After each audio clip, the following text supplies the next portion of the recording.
Bapak, Ibu, saudara-saudara sekalian, teristimewa yang kita hormati Bapak Insinyur Haji Joko Widodo dan Bapak Wakil Presiden Republik Indonesia Bapak Gibran Raka Bumi Raka beserta istri dan hadirin hadirat yang insya Allah dimuliakan rahmati Allah Subhanahu wa Ta'ala. Izinkan saya menyampaikan nasihat perkawinan yang berdasar agama, bukan nasihat dasat latif, tetapi nasihat Al-Quran dan hadis agar rumah tangga kedua mempelai yang baru akad nikah hari ini maupun kita yang baru memiliki 1, 2, 3 anak. Semua kita pengantin baru, cuma waktunya yang berbeda.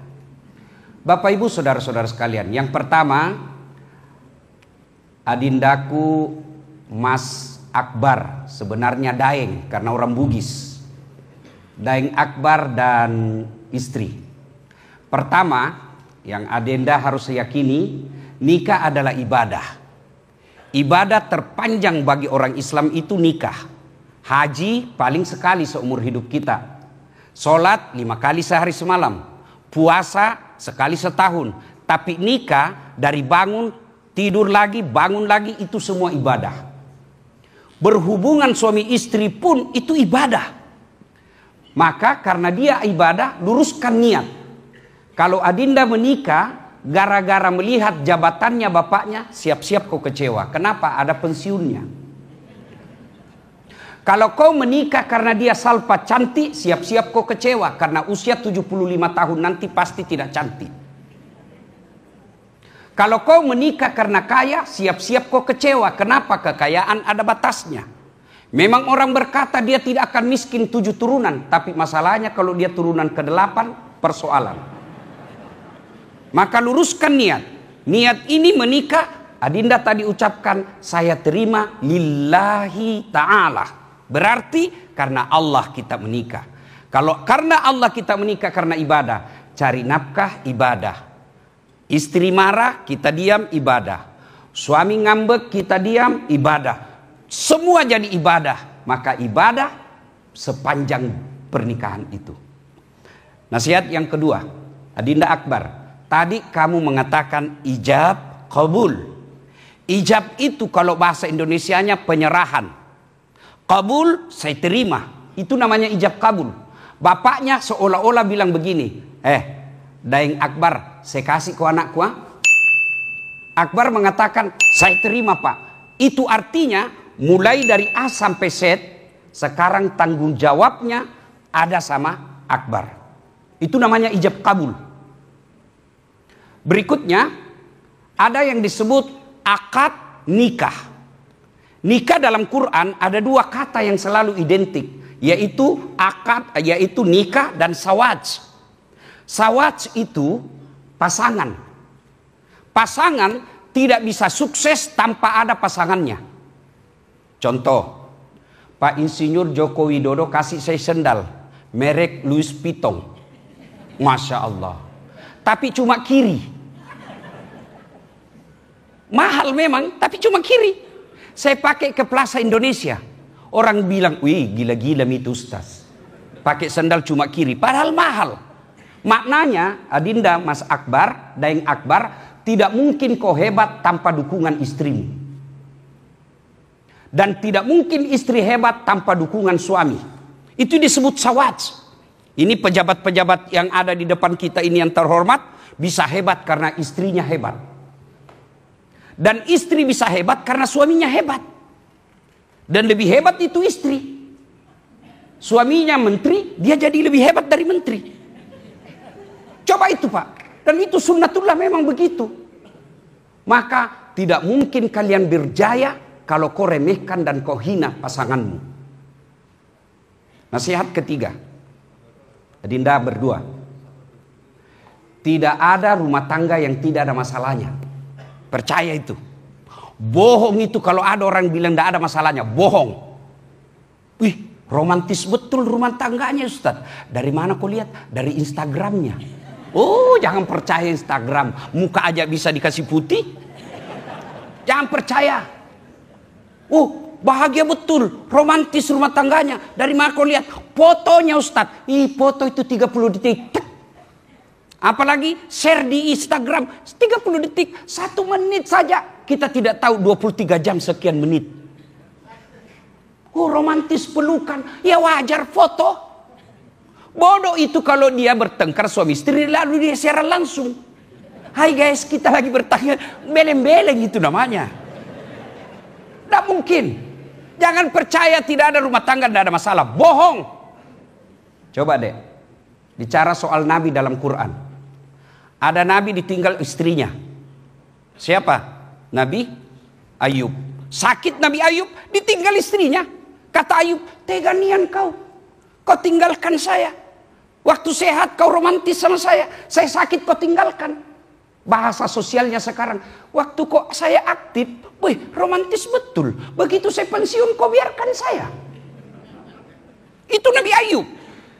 Ada juga suami yang tinggalkan istrinya. Ada Ibrahim alaihissalam. Ibrahim sampai yang kita sebut sekarang Makkah. Allah perintahkan Ibrahim, tinggalkan anak istrimu. Untuk apa? Kau tinggalkan saja, kata Allah. Lalu Siti Hajar berkata, bang, tega niat kau tinggalkan saya.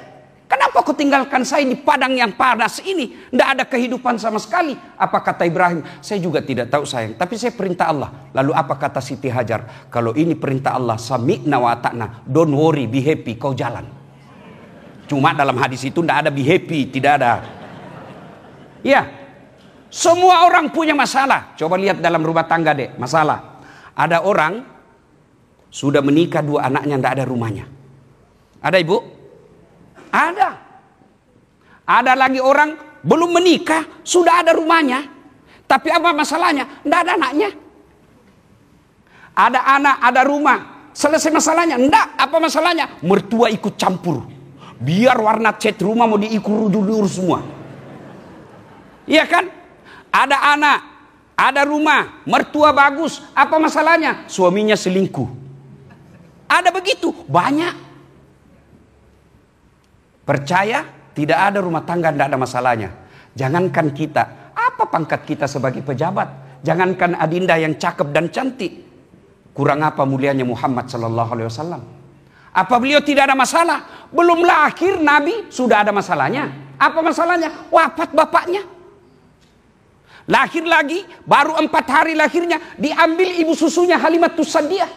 Dipisah dengan ibunya, 4 tahun baru ketemu. Baru 2 tahun bersama ibunya, meninggal Siti Khadijah. Meninggal lagi Siti Aminah. Yatim piatu, 6 tahun. Semua orang punya masalah. Dalam kesetiaan rumah tangga, Nabi pernah ditimpa isu Aisyah selingkuh. Itu Nabi. Apalagi kalau kita cuma komjen. Itu saya tidak berani sebut jenderal, tidak berani Pak. Kalau jenderal, komjen teman saya. Semua ada masalah. Ayo, ini yang bicara Pak. Pak Wapres ini yang bicara. Banyak masalah saya Pak. Apalagi setelah saya viral, banyak janda-janda curhat. Modus Ustadz, ada masalah saya, suami saya baru meninggal. Adakah doa-doa penenang jiwa? Saya kasihlah doa di WhatsApp. Lama-lama dia bilang, Ustadz jiwa saya sudah tenang. Maukah Ustadz menjadi imam dalam hidupku? Saya bilang mohon maaf dek, saya bukan imam, saya penceramah. Semua kita punya masalah. Allah Karim. Akbar, Salfa, Allah tidak mengatakan kalau ada masalahmu kau jadi presiden dulu. Tidak.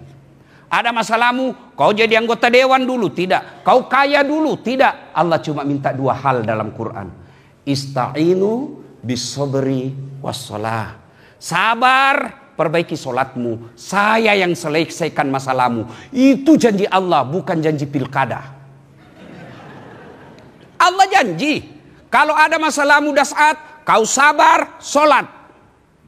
Istrimu cerewet, sabar. Tidak usah kau layani. Apalagi kalau dia sudah bilang pokoknya, kau diam saja.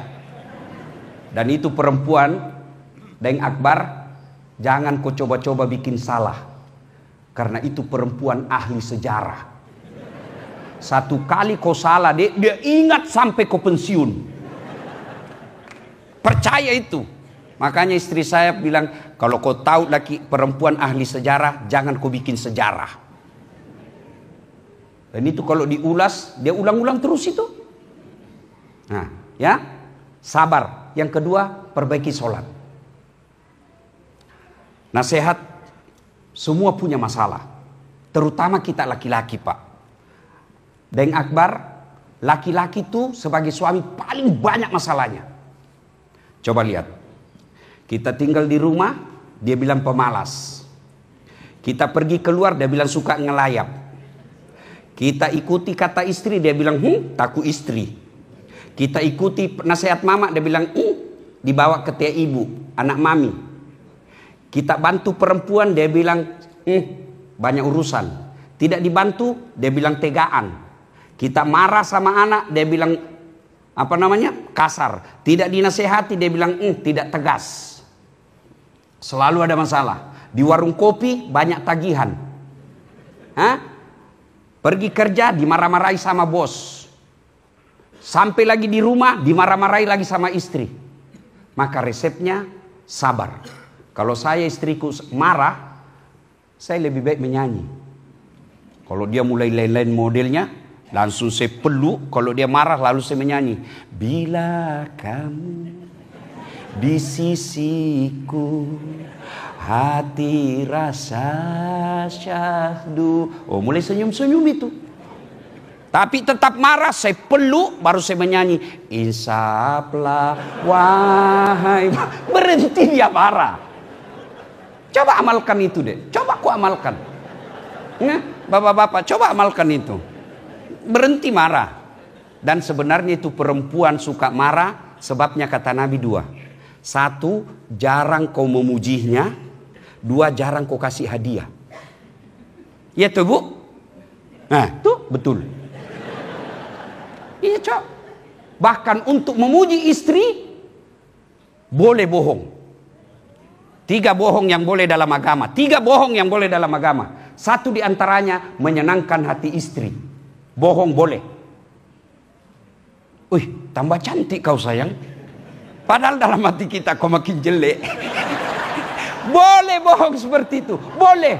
Dan istri itu meskipun ditahu dibohongi, dia senang juga itu. Itulah hebatnya itu bohong untuk menyenangkan kebahagiaan. Belikan emas, kasih hadiah yang kedua, kasih hadiah. Nah, banyak sebenarnya yang saya sampaikan, tapi ini pejabat banyak waktu tersisa. Terakhir, nasihat buat kita semua. 1, biasa kalau ada pengantin begini banyak ndak sholat. Gara-gara make up, jilbab sakaratil maut. Ibu-ibu pernah lihat jilbab sakaratil maut? Itu yang ada talinya diikat di leher, dikasih kembang di sini, warnanya 3 lapis, krem, jilbab, baru kasih miring lagi. Ada lagi kayak pohon-pohon di belakang. Nah itu biasanya ndak sholat duhur itu kalau ada begitu. Yang kedua, biasanya kalau ada acara begini banyak praktek mubasir. Jangan mubasir Pak. Semua yang ada di meja itu duit. Dan orang cari dengan jeripayah. Makanlah seadanya. Kalau enak baru tambah. Jangan ambil banyak lalu kita sisa. Itu setan bergembira di situ. Kita praktek nanti. Yang ketiga, biasanya kalau ada acara begini banyak yang pulang bawa dosa. Kenapa pulang bawa dosa? Mencela acaranya orang. Bahkan istrinya orang dia celah. Dia bilang, enggak serasi pakaiannya. Dia bilang, iya kayak umbul-umbul. Urusannya orang. Ustadz pun dia celah. Itu juga bajunya yang di YouTube. Astagfirullah. Ya, pulang bawa. Sampai kuenya orang dicela. Kayak basi. Padahal membungkus. Ibu-ibu Columbus. Tahu ibu-ibu Columbus? Kelompok ibu-ibu pembungkus. Nanti viral dilihat CCTV. Ya. Yang keempat, biasanya kalau ada acara begini banyak yang tersinggung pulang. Kenapa? Merasa jabatannya tidak dihormati. Kita datang semua undangan. Sahabat. Jauh-jauh dari Sulawesi.